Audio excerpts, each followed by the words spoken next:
अभी सामने शबे बरत है, साल भर के गुनाहों को याद करके आने वाली शबे बरत में खुदा की बारगाह में तौबा कीजिए। जिंदगी भर जो गुनाह आपने किए उन तमाम गुनाहों को याद करके आंखों से आंसुओं के कतरात बहा के तौबा कीजिए। मेरा अल्लाह बहुत बड़ा है, बहुत बड़ा है।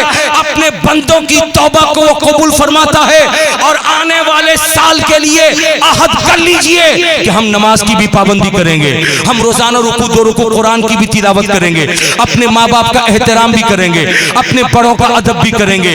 आप खुदा की बारगाह में झुक तो जाएं, देखें खुदा की रहमत कैसे आपको अपनी गोद में लेती है, अपने आगोश में लेती है। अब ज़हन करीब कीजिए। मुझको एक बात याद आ रही है। अल्लाह अल्लाह, एक स्कूल में एक टीचर था, खत्म कर रहा हूँ। एक स्कूल में एक टीचर था, जिस टीचर ने अपने शागिर्दों के सामने क्या रखा उस पैगाम को सुन लीजिए। मैं अपनी गुफ्तगू खत्म कर रहा हूँ।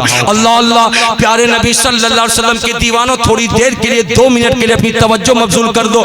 एक स्कूल के टीचर ने अपने शागिर्दों के सामने इस मामले को रखा कि मैं एक हिसाब तुम्हें देता हूँ, उस हिसाब को कर लो, जो हिसाब जितना अच्छा करेगा उसको इनाम मिलेगा, और हिसाब में जिसकी जितनी गलती होगी मैं उसको उतने डंडे की सजा दूंगा। अल्लाह अल्लाह, उसने बोर्ड पे हिसाब लिख दिया। अब बच्चों ने हिसाब करना शुरू किया। जब हिसाब बच्चों ने कर लिया तो बोर्ड में हिसाब क्या सही होगा, सही हिसाब भी लिख दिया। लिख करके कहा मिला लो, जिसकी जितनी गलती है लाइन से खड़ा होकर मुझको गलती बताता जाए, मैं डंडे से उतना उसको मारता जाऊं। लाइन पे लड़के खड़े हो गए।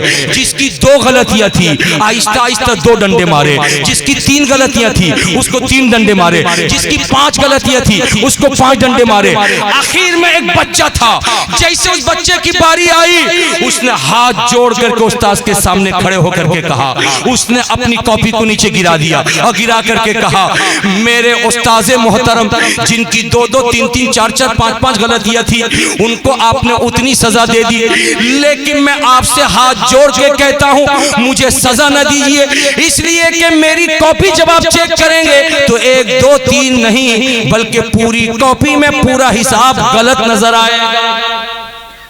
जैसे कहा गलत नजर आएगा, उस्ताद के हाथ से डंडा गिरा और ज़ारो कतार रोने लगा। सारे बच्चों को छुट्टी दे दिया, घर जाकर के अपनी बीवी के सामने मामला सुनाया।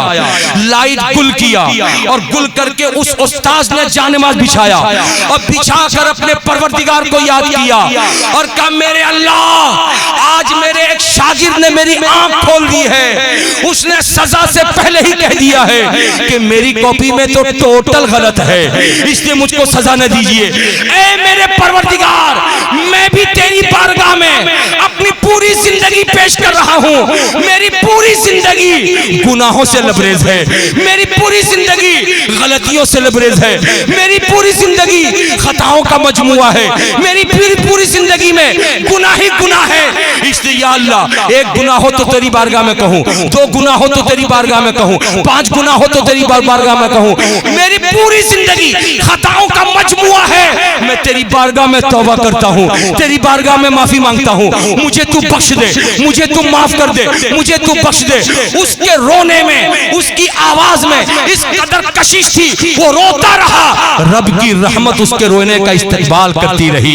इसलिए मैं कहना चाहता हूँ, अभी सामने शबे बरत है, आज के जलसे से ये पैगाम लेकर जाओ कि रब की बारगाह में शबे बरत में झुक जाना, रो रो के अपनी जिंदगी की खताओं को पेश करना। मेरा रब गफूरुर रहीम है, गुनाह बहुत ज्यादा है, परवरदिगार आलम की रहमत मुझसे कहीं ज्यादा है, इसलिए हम माफी मांगेंगे, खताएं हमारी होंगी, बख्शिश का परवाना मेरे रब की तरफ। बहुत ऐसे हैं जो मालो सर रखते हैं और बहुत ऐसे हैं जो बाजुओं पर रखते हैं, मगर या रसूल अल्लाह, हम तो फकत तेरी करीमी पे नजर रखते हैं। इस्लाम जिंदाबाद, हिंदुस्तान पाइंदाबाद, व मा अलैना इल्लल बलाग। अस्सलामु अलैकुम व रहमतुल्लाहि व बरकातहू।